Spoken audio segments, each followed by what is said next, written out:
Friends, welcome back to my channel. ಇವತ್ತು chicken sambar ಮತ್ತು chicken fry ಮಾಡೋಣ ಅಂತ ಅಂದ್ಕೊಂಡಿದ್ದೀವಿ. ಅದಕ್ಕೆ ನೋಡಿ ಪುದೀನ ಇಷ್ಟು ಕೊಟ್ಟಿದ್ದಾರೆ. ಇದರಲ್ಲಿ ನಾವು ಫ್ರೈ ಮತ್ತು ಸಾಂಬಾರಿಗೆ ಎರಡಕ್ಕೂ ಯೂಸ್ ಮಾಡ್ಕೋತೀವಿ. ಹಾಗೆ ಕೊತ್ತಂಬರಿ ಸೊಪ್ಪು ಇದನ್ನು ಅಷ್ಟೇ ಫ್ರೈಗೂ ಮತ್ತು ಸಾಂಬಾರಿಗೆ ಎರಡಕ್ಕೂ ಯೂಸ್ ಮಾಡ್ಕೋತೀವಿ. ಇವತ್ತು ಚಿಕನ್ ರೆಸಿಪಿ ಹೇಗೆ ಮಾಡೋದು ಅಂತ ನಾನು ನಿಮಗೆ ತೋರಿಸ್ಕೊಡ್ತೀನಿ. ಅಂದರೆ ನಾವು ಯಾವ ರೀತಿ ಮಾಡ್ತೀವಿ ಅಂತ ನಿಮಗೆ ತೋರಿಸ್ಕೊಡ್ತೀವಿ. ನೀವು ಒಂದು ಸತಿ ಟ್ರೈ ಮಾಡೋಂಗಿದ್ರೆ ಮಾಡಿ, ಟೇಸ್ಟ್ ತುಂಬಾ ಚೆನ್ನಾಗಿರುತ್ತೆ. ನೋಡಿ, ಮೊದಲಿಗೆ ಈ ಥರ ಎಲ್ಲ ಪುದೀನಾನ ಚೆನ್ನಾಗಿ ಬಿಡಿಸ್ಕೊಬೇಕು. ಅದಾದಮೇಲೆ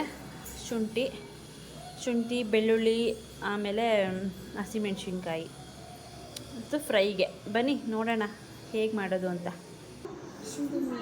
ಮೊದಲಿಗೆ ಫಸ್ಟು ನಾನು ಇವಾಗ ಸಾಂಬಾರು ಮಾಡ್ಕೊಂಬಿಡ್ತೀನಿ. ಅದಕ್ಕೆ ಎರಡಕ್ಕೂ ಪುದೀನ ಮತ್ತು ಕೊತ್ತಂಬರಿ ಬೇಕಾಗುತ್ತೆ. ನಮ್ಮ ಪಾಪು ತುಂಬ ಗಲಾಟೆ ಮಾಡ್ತಿದ್ದಾನೆ. ನಿಮಗೆ ಡಿಸ್ಟರ್ಬೆನ್ಸ್ ಆಗ್ಬೋದು ವಾಯ್ಸಲ್ಲಿ, ದಯವಿಟ್ಟು ಬೇಜಾರು ಮಾಡ್ಕೊಬೇಡಿ. ನಾಳೆ ಸಂಡೇ ಇರೋದ್ರಿಂದ ಇವತ್ತು ಶನಿವಾರನೇ ನೈಟು ಸಾಂಬಾರು ಫ್ರೈ ಮಾಡಿಟ್ಕೊಂಡ್ರೆ ನಾಳೆಗೂ ಇದನ್ನೇ ತಿನ್ಬೋದು ಅಂತ ಪ್ಲ್ಯಾನ್ ಮಾಡಿದ್ವಿ. ಆಲ್ಮೋಸ್ಟ್ ನಾವು ಸಂಡೇ ತೊಗೊಂಬರೋದು ಚಿಕನ್ ಆಗಲಿ ಮಟನ್ ಆಗಲಿ. ಆದರೆ ಇವತ್ತು ಯಾಕೋ ತಿನ್ನಬೇಕು ಅಂತ ಅನಿಸ್ತಾಯಿತ್ತು, ಅದಕ್ಕೇ ಇವತ್ತೇ ತೊಗೊಂಡು ಬಂದಿದ್ದೀವಿ. ಅದಕ್ಕೆ ಸೊಪ್ಪನ್ನ ಸೋಸ್ಕೋತಾ ಇದ್ದೀವಿ. ನಾನು ನನ್ನ ಮಕ್ಕಳು ಇಬ್ಬರು ಸೋಸ್ಕೋತಾ ಇದ್ದೀವಿ. ಅವಳು ಹೆಲ್ಪ್ ಮಾಡ್ತಾಳೆ ನನಗೆ ಸ್ವಲ್ಪ. ಮತ್ತು ಇವತ್ತು ಸ್ಕೂಲ್ ಅಡ್ಮಿಷನ್ಗೆ ಹೋಗಿದ್ವಿ. ನನ್ನ ಮಗಳು ಸ್ಕೂಲ್ ಅಡ್ಮಿಷನ್ ಆಗಿತ್ತು, ಬುಕ್ಸ್ ಎಲ್ಲ ಕೊಡೋದಿತ್ತು. ಹಂಗಾಗಿ ಹೋಗಿದ್ವಿ ಸ್ಕೂಲ್ ಹತ್ರ. ಬುಕ್ಸ್ ಎಲ್ಲ ಕೊಟ್ಟಿದ್ದಾರೆ. ಮತ್ತು ಯೂನಿಫಾರ್ಮ್ ಇಸ್ಕೊಬೇಕು. ಮತ್ತು ಈ ಮಂತು 18th ಸ್ಕೂಲ್ ಓಪನಿಂಗ್, ಅಂದರೆ ಸ್ಟಾರ್ಟ್ ಆಗುತ್ತೆ ಓಪನ್ನು. ಆವತ್ತಿಂದ ಸ್ಕೂಲಿಗೆ ಹೋಗಬೇಕು ರೆಡಿಯಾಗಿ. ಬೆಳಿಗ್ಗೆ 8 o'clock ಮನೆ ಬಿಡಬೇಕಾಗುತ್ತೆ. ನಾವಿರೋದು ಬೆಂಗಳೂರಲ್ಲಿ. ಅಷ್ಟರಲ್ಲಿ ರೆಡಿ ಮಾಡಿ ಕಳಿಸ್ಬೇಕು. ಇನ್ನು ಊಟ ಮಧ್ಯಾಹ್ನಕ್ಕೆ ಮತ್ತು ಟಿಫನ್ನು ಎಲ್ಲ ಸ್ಕೂಲಲ್ಲೇ ಕೊಡ್ತಾರೆ. ಚಿಕ್ಕ ಮಕ್ಳಿಗೆ ಮಾತ್ರನೇ ಒಂದು ಫಸ್ಟ್ ಸ್ಟ್ಯಾಂಡರ್ಡ್ ಸೆಕೆಂಡ್ ಸ್ಟ್ಯಾಂಡರ್ಡ್ವರೆಗೂ ಕೊಡ್ತಾರಂತೆ. ಅದಾದಮೇಲೆ ತೊಗೊಂಡೋಗ್ಬೇಕಾಗುತ್ತೆ ಊಟನ. ಮಕ್ಕಳು ಸ್ವಲ್ಪ ದೊಡ್ಡವರಾಗಬೇಕು.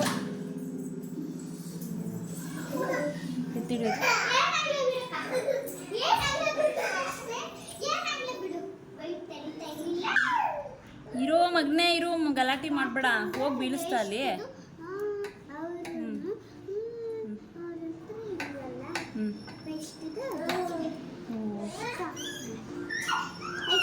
ನನ್ನ ಮಗ ಎತ್ಕೊಳ್ಳಿ ಅಂತ ಗಲಾಟೆ ಮಾಡ್ತಿದ್ದಾನೆ. ಎತ್ಕೊಂಡಿಲ್ಲ ಅಂದರೆ ಹಿಂಗೆ ಗಲಾಟೆ ಮಾಡ್ತಾ ಇರ್ತಾನೆ.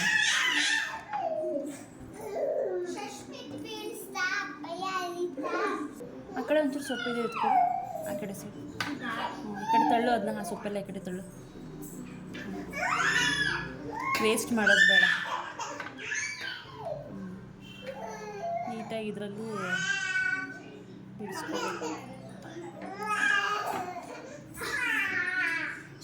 ಗಲಾಟೆ ಆಯಿತು, ಮಾತು ಜಾಸ್ತಿ ಆಯಿತು.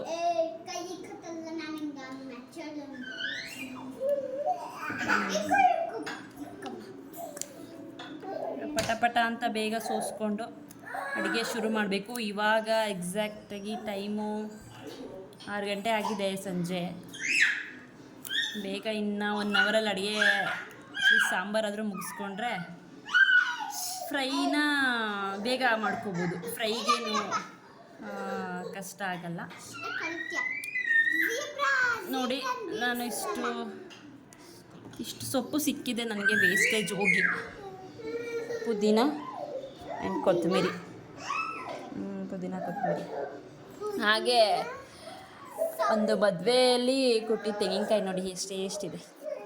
ಮೇಲುಗಡೆ ಸಿಪ್ಪೆನೇ ಜಾಸ್ತಿ ಇದೆ.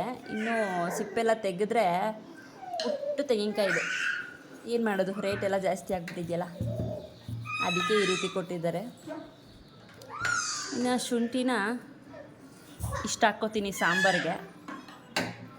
ಶುಂಠಿ ಬೆಳ್ಳುಳ್ಳಿ ಜಾಸ್ತಿ ಹಾಕಿ ಶುಂಠಿ ಕಡಿಮೆ ಹಾಕಬೇಕು. ಶುಂಠಿ ಜಾಸ್ತಿ ಹಾಕಿದ್ರೆ ಸಾಂಬಾರು ಟೇಸ್ಟ್ ಹೊರಟೋಗ್ಬಿಡುತ್ತೆ. ಇರುಮ್ಮ ನಿಮಿಷ.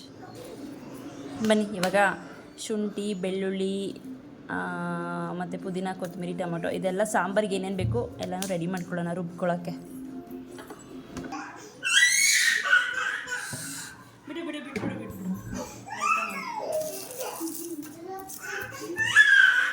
ಬೆಳ್ಳುಳ್ಳಿನ ನಾನು ಸಾಂಬಾರು ಮತ್ತು ಫ್ರೈ ಎರಡಕ್ಕೂ ಸೇರಿಸಿ ಸುಳ್ಕೊತೀನಿ. ಈಸಿ ಮಾಡ್ಕೊಬೇಕಲ್ಲ.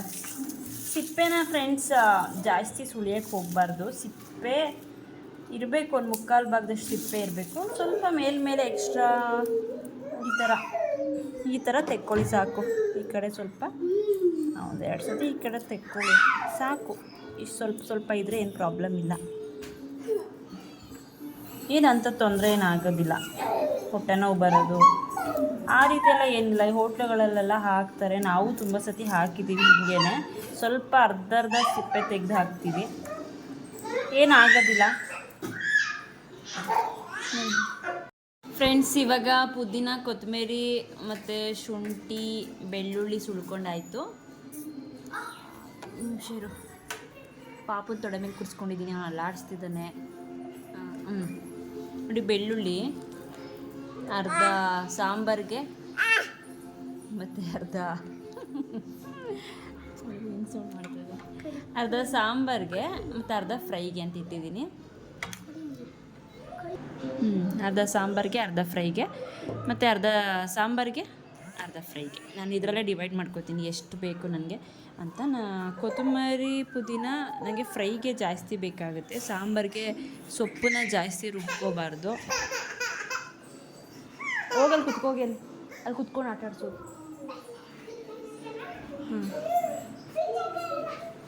ಕೊತ್ತಂಬರಿನೂ ಅಷ್ಟೇ, ಪುದೀನೂ ಅಷ್ಟೇ ಸಾಂಬಾರಿಗೆ ಜಾಸ್ತಿ ಹಾಕಬಾರ್ದು, ಹಾಳಾಗ್ಬಿಡುತ್ತೆ ಟೇಸ್ಟು. ಸೊಪ್ಪನ್ನ ಜಾಸ್ತಿ ಹಾಕಬಾರ್ದು, ಆದರೆ ಫ್ರೈಗೆ ಜಾಸ್ತಿ ಹಾಕ್ಕೋಬೇಕು. ಬೆಳ್ಳುಳ್ಳಿನೂ ಅಷ್ಟೇ, ಬೆಳ್ಳುಳ್ಳಿ ಜಾಸ್ತಿ ಇದ್ದರೆ ಏನು ಪ್ರಾಬ್ಲಮ್ ಇಲ್ಲ, ಆದರೆ ಶುಂಠಿ ಜಾಸ್ತಿ ಹಾಕ್ಕೊಬೇಡಿ, ಸ್ವಲ್ಪ ಹಾಕ್ಕೋಬೇಕು. ಆಮೇಲೆ ಸಾಂಬಾರಿಗೆ ರುಬ್ಕೊಳ್ಳೋದಕ್ಕೆ ನಾನು ಕಾಯಿ ಯೂಸ್ ಮಾಡ್ತಿಲ್ಲ. ಇದು ಬೇಸಿಗೆ ಆಗಿರೋದ್ರಿಂದ ಬೇಗ ಸಾಂಬಾರು ಅಳಿಸ್ಬಿಡುತ್ತೆ. ನೈಟ್ ಸಾಂಬಾರು ಮಾಡೋದ್ರಿಂದ ಬೆಳಗ್ಗೆಗಾಲೇ ಅಳಿಸೋಗ್ಬಿಟ್ಟಿರುತ್ತೆ. ಬಿಸಿ ಮಾಡಿದ್ರೂ ಅಷ್ಟೇ, ಒಂದು ಸತಿ ಅಳಿಸಿದ್ಮೇಲೆ ಅಷ್ಟು ನಾವು ದುಡ್ಡು ಕೊಟ್ಟು ತೊಗೊಂಬಂದು ಚಿಕನ್ನ ಮತ್ತು ಅಳಿಸೋಗ್ಬಿಟ್ರೆ ತುಂಬ ಬೇಜಾರಾಗುತ್ತೆ. ಅದಕ್ಕೇ ಕೊಬ್ಬರಿ ಹಾಕಿ, ಬೇಸಿಗೆ ಟೈಮಲ್ಲಿ ಕೊಬ್ಬರಿ ಯೂಸ್ ಮಾಡಿದ್ರೆ ಸಾಂಬಾರು ಅಳಿಸೋದಿಲ್ಲ. ಇದೊಂದು ಟ್ರಿಕ್ಸ್ ಯೂಸ್ ಮಾಡಿ. ಯಾಕಂದರೆ ನಾನು ಅಬ್ಸರ್ವ್ ಮಾಡಿದ್ದೀನಿ, ಕೊಬ್ಬರಿ ಹಾಕಿ ನೋಡಿದ್ದೀನಿ ಸಾಂಬಾರು ಅಳಿಸೋದಿಲ್ಲ. ಕಾಯಿ ಹಾಕಿ ನೋಡಿದ್ರೆ ಬೇಗ ಅಳಿಸ್ಬಿಡುತ್ತೆ. ಈ ಚಳಿಗಾಲ ಮಳೆಗಾಲದಲ್ಲೆಲ್ಲ ಅಳಿಸೋದಿಲ್ಲ, ಆದರೆ ಬೇಸಿಗೆಯಲ್ಲಿ ಮಾತ್ರ ಅಳಿಸ್ಬಿಡುತ್ತೆ. ಅದಕ್ಕೆ ನಾನು ಕೊಬ್ಬರಿ ಹಾಕ್ತಾಯಿದ್ದೀನಿ. ಇದರಲ್ಲಿ ಒಂದು 1/4 ಭಾಗದಷ್ಟು ಕೊಬ್ಬರಿ ಹಾಕ್ತೀನಿ. ಜಾಸ್ತಿ ತೆಂಗಿನಕಾಯಿನೂ ಕೂಡ ಯೂಸ್ ಮಾಡೋಂಗಿಲ್ಲ ಸಾಂಬಾರಿಗೆ. ಹಾಕಿಲ್ಲ ಅಂದರೂ ನಡೆಯುತ್ತೆ, ಆದರೆ ಸಾಂಬಾರು ಸ್ವಲ್ಪ ಗಟ್ಟಿ ಬರೋದಕ್ಕೆ ಅಂದ್ಬಿಟ್ಟು ನಾನು ತೆಂಗಿನಕಾಯಿ ಹಾಕ್ತೀನಿ, ರುಬ್ಕೋಬೇಕಲ್ಲ. ಇವಾಗ ಬನ್ನಿ, ಇಷ್ಟನ್ನು ನಾನು ಸ್ವಲ್ಪ ರುಬ್ಕೊಂಡ್ಬಿಡ್ತೀನಿ.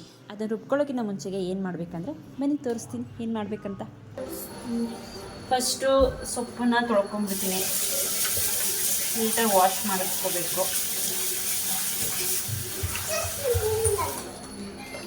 ಇದು ಸಾಂಬಾರಿಗೆ ನಾನು ಫಸ್ಟು ರೆಡಿ ಮಾಡ್ಕೊತೀನಿ. ಫ್ರೈ ನಿಮಗೆ ಆಮೇಲೆ ತೋರಿಸ್ಕೊಡ್ತೀನಿ.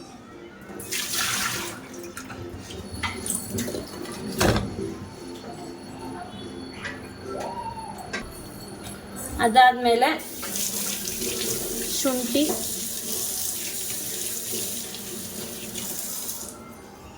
ಶುಂಠಿನ ಇಷ್ಟ ಹಾಕ್ತಾಯಿದ್ದೀನಿ, ಚಿಕ್ಕ ಪೀಸು. ಇವಾಗ ಬೆಳ್ಳುಳ್ಳಿ ಇಷ್ಟು ತೊಗೊಂಡಿದ್ದೀನಿ ಸಾಂಬಾರಿಗೆ. ಅದಾದಮೇಲೆ ಪುದೀನ, ಕೊತ್ತಂಬರಿ, 1 ಟೊಮೆಟೊ, ಶುಂಠಿ ತೊಗೊಂಡಿದ್ದೀನಿ. ಅದಾದಮೇಲೆ ಕೊಬ್ಬರಿನ ಸ್ವಲ್ಪ ಕಟ್ ಮಾಡ್ಕೋತೀನಿ. ನಾನು ಈ ಥರ ಕಟ್ ಮಾಡ್ಕೋತೀನಿ, ಯಾಕಂದರೆ ಮಿಕ್ಸಿಲಿ ಆಡಬೇಕಲ್ವ, ಹಾಗಾಗಿ ಈ ಥರ ತೆಳುವಾಗಿ ಕಟ್ ಮಾಡ್ಕೋತೀನಿ.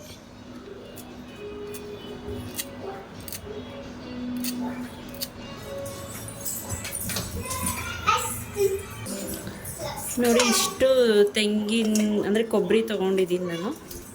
ಇಷ್ಟು ಸಾಕಾಗುತ್ತೆ ಇಷ್ಟು. ಇವಾಗ ನಾನು ಫ್ರೈ ಮಾಡ್ಕೋಬೇಕು ಇಷ್ಟು. ಅದಕ್ಕೆ ಸ್ವಲ್ಪ ಎಣ್ಣೆನ ಹಾಕೋತೀನಿ.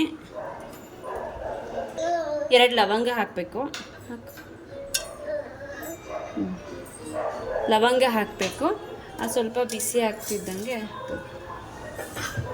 ಶುಂಠಿ ಹಾಕು. ಶುಂಠಿ ಅದಾದಮೇಲೆ ಬೆಳೆ ಲಾಸ್ಟಿಗೆ ಹಾಕಿ ಬೆಳ್ಳುಳ್ಳಿ ಹಾಕಿ. ಅದಾದಮೇಲೆ ಬೆಳ್ಳುಳ್ಳಿನ ಏನು ಸುಳಿದಿಟ್ಕೊಂಡಿದ್ವಿ 2 ಎಸಳು ಅದನ್ನು ಹಾಕ್ಕೊಬೇಕು ಫ್ರೈಗೆ. ಅದನ್ನು ಸ್ವಲ್ಪ ಡೀಪ್ ಫ್ರೈ ಮಾಡೋದು ಬೇಡ, ಅರ್ಧಂಬರ್ಧ ಫ್ರೈ ಮಾಡಬೇಕು. ಹಸಿ ವಾಸನೆ ಹೋದರೆ ತುಂಬ ಚೆನ್ನಾಗಿ ಬರುತ್ತೆ. ರುಬ್ಕೊಳ್ಳೋಕ್ಕಿಂತ ಮುಂಚೆಗೆ ಸ್ವಲ್ಪ ಎಣ್ಣೆಲಿ ಫ್ರೈ ಮಾಡಿಬಿಟ್ಟು ರುಬ್ಬಿದ್ರೆ ಟೇಸ್ಟ್ ತುಂಬ ಚೆನ್ನಾಗಿ ಬರುತ್ತೆ ಫ್ರೆಂಡ್ಸ್. ನೀವು ಬೇಕಾದ್ರೆ ಟ್ರೈ ಮಾಡಿ ನೋಡಿ. ಬಿರಿಯಾನಿಗೂ ಅಷ್ಟೇ ಈ ರೀತಿ ಫ್ರೈ ಮಾಡಿ ಹಾಕೋದ್ರಿಂದ ಟೇಸ್ಟು ತುಂಬಾ ಚೆನ್ನಾಗಾಗುತ್ತೆ. ಅದಾದಮೇಲೆ ಶುಂಠಿ ಮತ್ತು ಬೆಳ್ಳುಳ್ಳಿಲಿ ನೀರಿನ ಅಂಶ ಇರೋದ್ರಿಂದ ಸ್ವಲ್ಪ ಅದನ್ನು ಎಣ್ಣೆಲಿ ಸ್ವಲ್ಪ ಫ್ರೈ ಮಾಡ್ಕೋಬೇಕಾಗುತ್ತೆ. ಆಮೇಲೆ ನೋಡಿ ಕೊಬ್ಬರಿನ ಹಾಕ್ತಾಯಿದ್ದೀನಿ. ಕೊಬ್ಬರಿನ ಜಾಸ್ತಿ ಫ್ರೈ ಮಾಡೋಕ್ಕೆ ಹೋಗ್ಬಿಡಿ, ಒಂಥರ ಸೀದೋಗ್ಬಿಡುತ್ತೆ ಅದು ಬೇಗ, ಯಾಕಂದರೆ ಆಲ್ರೆಡಿ ಡ್ರೈ ಆಗಿರುತ್ತೆ. ಹಂಗಾಗಿ ಕೊಬ್ಬರಿನ ಜಾಸ್ತಿ ಫ್ರೈ ಮಾಡ್ಕೊತಿಲ್ಲ. ಇದಾದಮೇಲೆ 1 ಟೊಮೊಟೊ ಆವಾಗಲೇ ಹೇಳಿದ್ನಲ್ಲ ಅದನ್ನು ಕೂಡ ಆ್ಯಡ್ ಮಾಡ್ಕೊತಾ ಇದ್ದೀನಿ. ಟೊಮೊಟೊನು ಸ್ವಲ್ಪ ಮೆತ್ತಗೆ ಆಗಬೇಕು, ಸ್ಮೂತ್ ಆಗಬೇಕು. ಆ ರೀತಿ ಎಣ್ಣೆಲಿ ಸ್ವಲ್ಪ ಫ್ರೈ ಮಾಡ್ಕೊಳ್ಳೋಣ. ಟೊಮೊಟೊ ಹಾಕಿದ್ರೆ ಸಾಂಬಾರಿಗೆ 1 ಟೊಮೊಟೊ ಸಾಕಾಗುತ್ತೆ ನೋಡಿ. ಅದಾದಮೇಲೆ ನಾನು ಸುಳಿದಿಟ್ಕೊಂಡಿದ್ನಲ್ಲ ಕೊತ್ತಂಬರಿ ಪುದೀನ ಅದನ್ನು ಕೂಡ ಆ್ಯಡ್ ಮಾಡ್ತಾಯಿದ್ದೀನಿ. ಕೊತ್ತಂಬರಿ ಮತ್ತು ಪುದೀನ ಎಷ್ಟು ಬೇಯಬೇಕು ಹೇಗೆ ಗೊತ್ತಾಗುತ್ತೆ ಫ್ರೈ ಆಗಿದೆ ಅಂತ ಅಂದರೆ, ಫುಲ್ ಡೀಪ್ ಫ್ರೈ ಕೂಡ ಮಾಡಬಾರ್ದು. ಅದೆಲ್ಲ ಸ್ವಲ್ಪ ಸ್ಮೂತ್ ಆಗಬೇಕು. ಎಣ್ಣೆಯಲ್ಲಿ ಏನು ಬಿಸಿ ಆಗುತ್ತಲ್ಲ ಆವಾಗ ಅದು ಸ್ಮೂತ್ ಆಗುತ್ತೆ. ಜಾಸ್ತಿ ಇರೋ ಸೊಪ್ಪು ಸ್ವಲ್ಪ ಕಡಿಮೆ ಕಾಣುತ್ತೆ. ಅಲ್ಲಿವರೆಗೂ ನೀವು ಈ ರೀತಿ ಫ್ರೈ ಮಾಡ್ಕೋಬೇಕಾಗತ್ತೆ. ಅದಾದಮೇಲೆ ಸಾಂಬಾರು ಪುಡಿನ ಹಾಕೋತಾ ಇದ್ದೀನಿ. ಸಾಂಬಾರು ಪುಡಿ ಮನೆಯಲ್ಲೇ ಮಾಡಿರೋ ಅಂಥದ್ದು. ನಾನ್ ವೆಜ್ಗೂ ವೆಜ್ಗೂ ಎರಡಕ್ಕೂ ಒಂದೇ ಸಾಂಬಾರು ಪುಡಿನೇ ಮಾಡ್ಕೊಂಡಿರೋದು. ಅದಕ್ಕೆ ಬೇರೆ ಇದಕ್ಕೆ ಬೇರೆ ಆ ರೀತಿ ಏನು ಮಾಡ್ಕೊಂಡಿಲ್ಲ. ಸಾಂಬಾರು ಪುಡಿ ಏನಿದೆ ಅದನ್ನು ಆ್ಯಡ್ ಮಾಡ್ಕೋತಾ ಇದ್ದೀನಿ. ಈ ಸಾಂಬಾರು ಪುಡಿನ ಬಿರಿಯಾನಿಗೂ ಕೂಡ ನಾವು ಹಾಕೋತೀವಿ. ಅದಾದಮೇಲೆ ಇವಾಗೆಲ್ಲ ಆಯಿತು. ಇದನ್ನು ಒಂದು ಪ್ಲೇಟಿಗೆ ಎತ್ತಿಟ್ಕೋತೀನಿ.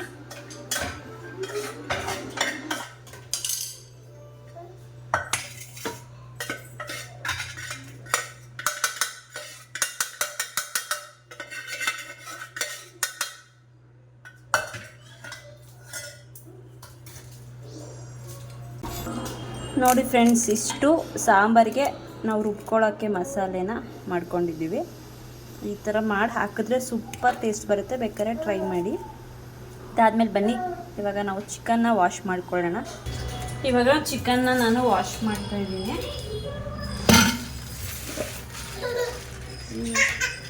ಏನಾಯಿತು? ಇಸ್ಕೋಗೋದು ಇಸ್ಕೋಗಪ್ಪ. ಏನಾಯ್ತು ನೋಡು, ತುಂಬ ಆಗೋಯ್ತು. ಬೇರೆ ಪಾತ್ರೆಗೆ ಹಾಕೋಬೇಕು ಫ್ರೆಂಡ್ಸ್. ಈ ಪಾತ್ರೆಗೆ ಹಾಕ್ಕೊಂಡಿದ್ದೀನಿ.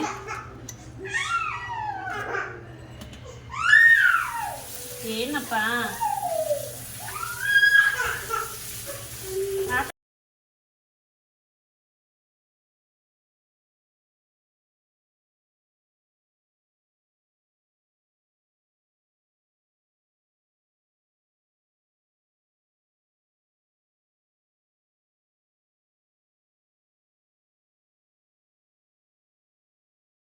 ಫ್ರೆಂಡ್ಸ್, ಚಿಕನ್ನ ತೊಳ್ಕೊಂಡಾಯಿತು. ಕಾಲನ್ನ ನಾನು ಸಾಂಬಾರಿಗೆ ಹಾಕ್ತೀನಿ. ನಾನಂತೂ ಕಾಲು ತಿನ್ನಲ್ಲ.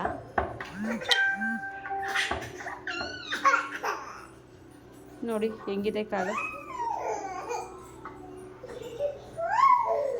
ಇದರಲ್ಲಿ ಫ್ರೈಗೆ ಸ್ವಲ್ಪ, ಸಾಂಬಾರಿಗೆ ಸ್ವಲ್ಪ ಸಪ್ರೇಟಾಗಿ ತೆಗೆದಿಟ್ಕೊಂಡು ಅದಾದಮೇಲೆ ಹಾಕಬೇಕು. ಬನ್ನಿ ಇವಾಗ ಇದನ್ನು ರುಬ್ಕೊಳ್ಳೋಣ. ಚಿಕನ್ ತೊಳೆದಿಟ್ಕೊಂಡಾಯಿತು. ಇಷ್ಟನ್ನು ನಾನು ಸಾಂಬಾರಿಗೆ ರುಬ್ಕೊಂಡ್ಬಿಡ್ತೀನಿ ಫಸ್ಟು, ಆಮೇಲೆ ಫ್ರೈಗೆ ತೋರಿಸ್ತೀನಿ. ನೋಡಿ ಇಷ್ಟು ರುಬ್ಕೊಂಡಿದ್ದೀನಿ. ಹಾಗೆ ಫ್ರೆಂಡ್ಸ್, ಫ್ರೈಗೆ ನಾನು ಪುದೀನ, ಕೊತ್ತಂಬರಿ, ಸ್ವಲ್ಪ ಶುಂಠಿ, 4 ಹಸಿಮೆಣ್ಸಿಕಾಯಿ ಮತ್ತು 2 ಬೆಳ್ಳುಳ್ಳಿ ತೊಗೊಂಡಿದ್ದೀನಿ. ಪಾಪ ಎತ್ಕೊಂಡಿದ್ದೀನಿ ಫ್ರೆಂಡ್ಸ್, ಅದಕ್ಕೆ ಸರಿಯಾಗಿ ವೀಡಿಯೋ ಮಾಡೋಕ್ಕಾಗ್ತಾಯಿಲ್ಲ. ಅಳ್ತಾ ಇದ್ದ, ಹಾಗಾಗಿ ಇಷ್ಟನ್ನು ರುಬ್ಕೋಬೇಕು ನಾವು ಫ್ರೈಗೆ. ಬೇರೆ ಏನು ತೆಂಗಿನಕಾಯಿ ಟೊಮೊಟೊ ಆಗಲಿ ಏನೂ ಹಾಕೋಂಗಿಲ್ಲ. ಇರಪ್ಪ ಒಂದು ನಿಮಿಷ ಇಡಬಾರ್ದು. ಇಷ್ಟನ್ನು ರುಬ್ಕೊಳ್ಳೋಣ.